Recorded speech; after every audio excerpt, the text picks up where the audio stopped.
Hi, I'm Jim Hansen, Director of the Climate Science Awareness and Solutions Program at the Columbia University Earth Institute. And this is my granddaughter, Sophie. Hi, I'm Sophie Kiblahan. I'm one of the 21 young people who, along with my grandfather, filed a lawsuit against our federal government concerning human-caused climate change. Our government has taken deliberate actions that violate the rights of all people to life, liberty, and property. Young people will suffer the most from these actions of our government, but all people are affected, and it's important that the public understand this situation. Our democracy provides ways to fix problems, to find a path to a bright future for all people. But a democracy can work only if the public understands the situation and supports effective policies that are designed for all of the public. Yes, let's talk about two things. First, the lawsuit, because it illustrates how the judiciary, the courts, can be used not only in the U.S., but in most countries, how courts can help force the government to do its job, protect the well-being of all citizens. And then second, let's talk about actions needed by the other branches of government, which in the U.S. are the President and Congress. The public must understand what is needed and demand it. Otherwise, the swamp in Washington, this financial special interests, will make policy for us. So, starting with the lawsuit, it was filed in the United States District Court in Oregon, which is just one level below the United States Supreme Court. We, the plaintiffs, allege that the federal government is taking actions to aid and encourage the extraction of burning fossil fuels, even though they are well aware of the consequences for climate change and the harm it will cause, especially for young people and future generations. As Judge Ann Aiken of the Oregon Court summarizes in her opinion and order, we, the plaintiffs, draw a direct causal line between the defendants' policy choices and floods, food shortages, destruction of property, species extinctions, and a host of other harms. We ask only that the court direct the defendants to develop a plan to reduce CO2 emissions at a rate that science indicates will stabilize climate and preserve a planet that we can sustain our lives on. The defendants, the President, his science advisor, and various departments of the U.S. government were joined by interveners, the American Petroleum Institute and other fossil fuel interests, in asking the court to dismiss the case on various technical grounds. Judge Aiken, in her opinion and order issued on the 10th of November, affirms an earlier rejection by Judge Coffin of the defendant's request for dismissal. But she does much more. Judge Aiken's emphatic opinion and order is remarkable for clarity and scholarship. It will be a landmark analysis of government responsibility, with implications that dwarf those of prior court rulings on human-made climate change. We will not take time today to discuss all the issues and conclusions that Judge Aiken makes. We focus on two technical but important topics: due process and public trust. The Due Process Clause of the Fifth Amendment to the U.S. Constitution bars the government from depriving a person of life, liberty, or property without due process of law. We assert that the government is doing exactly that by actively promoting fossil fuel emissions, which cause dangerous climate change. That raises a basic question. Are we entitled to a reasonably stable natural climate, not disrupted by humans? Is that a fundamental right? Judge Aiken notes that the Supreme Court cautions that federal courts must exercise utmost care before breaking ground in defining protected rights. Rights and liberties must be either deeply rooted in the nation's history and tradition or fundamental to our scheme of ordered liberty. Judge Aiken also notes that we allege that government action is damaging the climate system in a way that, among other things, will cause human deaths, cause widespread damage to property, and dramatically alter the planet's ecosystem, even threatening food sources. Judge Aiken concludes that we have alleged infringement of a fundamental right, writing, To hold otherwise would be to say that the Constitution affords no protection against government's knowing decision to poison the air its citizens breathe or the water its citizens drink. At this stage, the judge must assume that we will present evidence at trial proving the damages caused by human-caused climate change. So the judge upheld our due process claim. She also upheld the public trust claim. Public trust refers to the fundamental understanding that a government cannot abdicate its core sovereign powers, for example, police powers. We assert that the public trust includes essential natural resources. The concept that air, running water, the seashore belong in common to all, Judge Aiken notes, dates to the Roman law. It is a foundation of modern civil law, making its way to the United States through English common law. Public trust is not explicitly enumerated in the U.S. Constitution. However, the Ninth Amendment states that enumeration in the Constitution of certain rights shall not be construed to deny or disparage others retained by the people. Judge Coffin and Aiken both conclude that our public trust claims to rights regarding the air, running water, and the seashore are fundamental rights, implicit in the concept of orderly liberty or deeply rooted in this nation's history and tradition. So these public trust rights are also protected by the Fifth Amendment, and our public trust claim was also upheld. Judge Aiken's lucid opinion and order addresses not only basic legal concepts of due process and public trust. Her opinion forcefully addresses many other false arguments made by the lawyers for the defense. As one example, the defendants argue that public trust claims have been displaced by the Clean Air Act and Clean Water laws that give authority to the Environmental Protection Agency. However, Judge Aiken points out that the granting of regulatory authority to EPA does not relieve the government of its core sovereign public trust obligations. Judge Aiken's legal analysis has global significance. The arguments are framed in terms of the U.S. Constitution, but many of the concepts are similar to those in the Universal Declaration of Human Rights adopted by the United Nations in 1948. And the International Bill of Human Rights. Although not legally binding, the Declaration and the Bill of Human Rights are influential in constitutions and laws of many nations. Yes, and at a time of upheaval and anxiety in the United States, we need to remember that the positive leadership the United States provided in the middle of the last century. Eleanor Roosevelt was a leading force behind the Universal Declaration of Human Rights, which, she argued, should be a declaration, not a treaty, because a declaration could have more force and influence, analogous to the Declaration of Independence in the United States. She was right, I think, because of the Declaration's simplicity and clarity. That's also relevant to our present legal case. We are forced to argue our case carefully with technical concepts such as due process and public trust because the other side is represented by high-priced lawyers in alligator shoes who are looking to use every trick in their lawyer books. But our case is not really based on technical details. It is based on the most fundamental rights. The very beginning of our Declaration of Independence says, "We hold these truths to be self-evident, that all men are created equal, that they are endowed by their Creator with certain unalienable rights, that among these are life, liberty, and pursuit of happiness." Yes, rights to life, liberty, and pursuit of happiness were so dear to the founders of our nation that they did pledge to each other our lives, our fortunes, and our sacred honor. They fought to attain those rights, and our Constitution is intended to protect those rights. The phrase pursuit of happiness does not appear in the Constitution. Perhaps it's too subjective for a legal defense.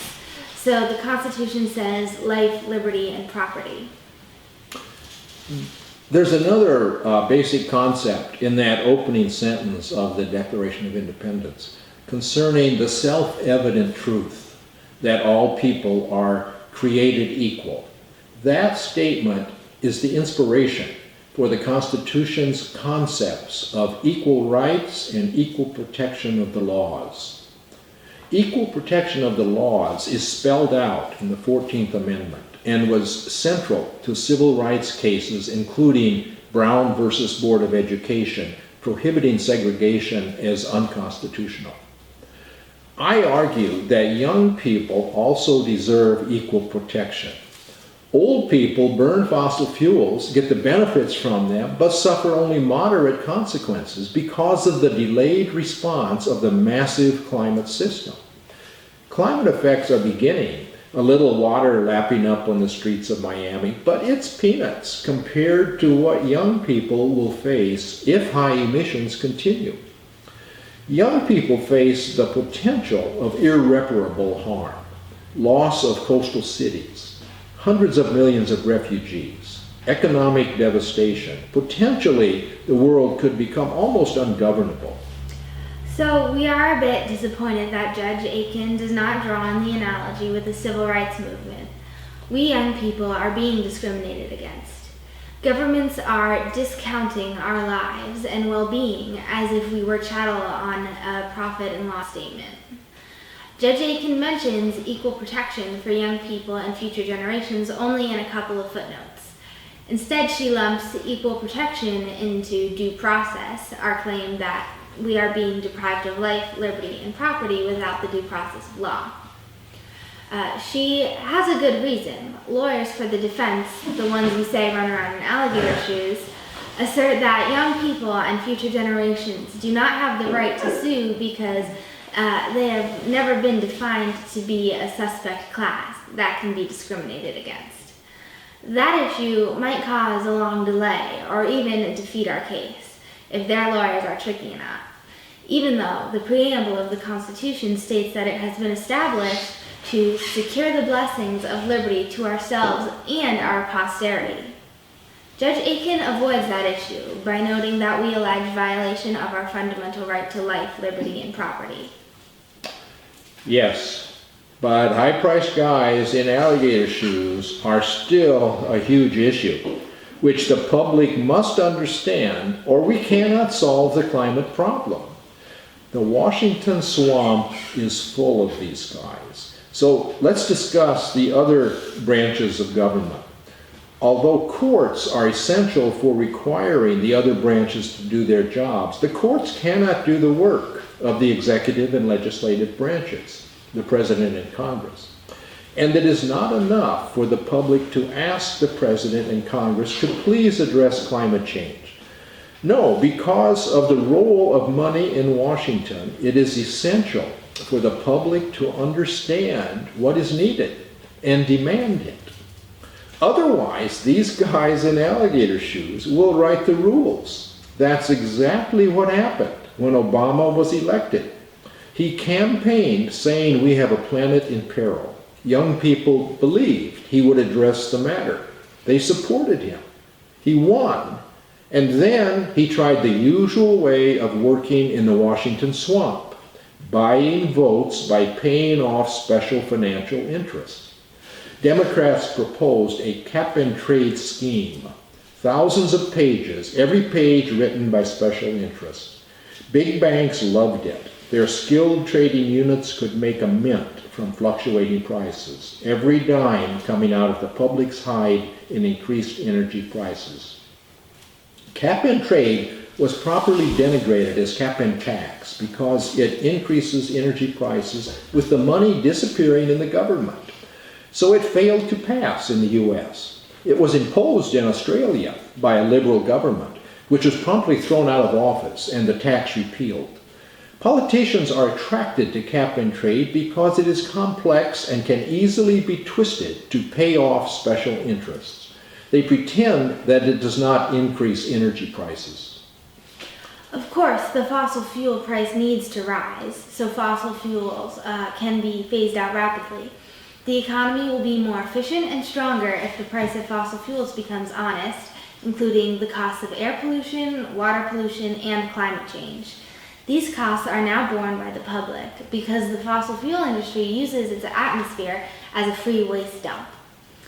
The way to fix this is to collect a steadily rising carbon fee from the fossil fuel companies. That money should go to the public, not to special interests or the government. If this money is given in equal amount to all people, the person doing better than average in limiting his fossil fuel use will make money. Most people can come out ahead if they pay attention to the prices of things that they buy. Products that use more fossil fuels will become more expensive. The dividend, which we can call a clean energy credit, can be distributed electronically to a person's bank account or debit card at regular intervals. This carbon fee and dividend is progressive. Wealthy people have a larger carbon footprint. They tend to have larger houses and travel more.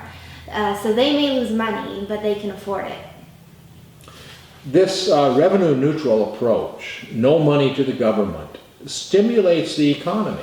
It spurs energy innovation, modernizes our energy infrastructure, creates millions of jobs, and increases the GNP. Economic studies show that after 10 years, it reduces CO2 emissions 30%, and more than 50% after 20 years. The challenge is that neither extreme right nor extreme left likes such a simple, honest approach. The right says that the money collected from fossil fuel companies should be used to reduce certain taxes that wealthy people don't like. The left says, give us the money for our programs. Recently, I had a conversation with Van Jones and others in which I described the merits of carbon fee and dividend. My intention was to ask support for a Washington state ballot initiative for a revenue-neutral carbon fee, the neutrality obtained mainly by reducing the sales tax, which would be the closest example so far to the optimum carbon fee and dividend. However, at that point, Van Jones vehemently denounced the concept and vowed to sink it. He literally demanded that we start over from scratch and, as a first step, come to an agreement about the portion of the funds that should go to social justice organizations that he supports. This attitude actually harms the people he most wants to help. It is precisely the tax and spend, gimme, gimme, gimme approach that is abhorred by conservatives and centrists. But the main problem is it won't work. If the money from the carbon fee is used for someone's favorite programs, it becomes a tax, depressing the economy. The public will see the price at the pump go up, but they won't get resources to deal with that. So they won't allow the carbon fee to rise. But if the money is distributed to the public, it spurs the economy, especially helping low-income people. And fossil fuel phase-out reduces pollution that especially harms low-income people. In summary, we believe that our democracy can solve the climate problem. The solution is straightforward in principle. It has two main parts. First, we need the courts to put pressure on the other branches of government for climate action, as they did for the civil rights half a century ago. That's the purpose of our lawsuit. So please support our children's trust. Second, we must assure that our government takes actions that support the public, not actions defined by the swamp, the special financial interests that abund in Washington. Specifically, the government should collect a rising carbon fee from the fossil fuel industry, and that money should go to the public. That will spur the economy and allow the market to help define the most efficient combination of conservation, energy efficiency, and carbon-free energies. Does defeating the swamp sound impossible? It's not. There is a remarkable organization, Citizens Climate Lobby, dedicated to achieving a rising carbon fee with the money distributed to all households. They have hundreds of chapters and thousands of volunteers. They visit every congressperson and write op-eds and letters to the editor. They need your support. They need more volunteers. They can defeat the swamp, but it needs to happen sooner than later. Finally, I note that the Climate Science Awareness and Solutions also needs support. We have been intimately involved in the development of both our Children's Trust and the Citizens Climate Lobby.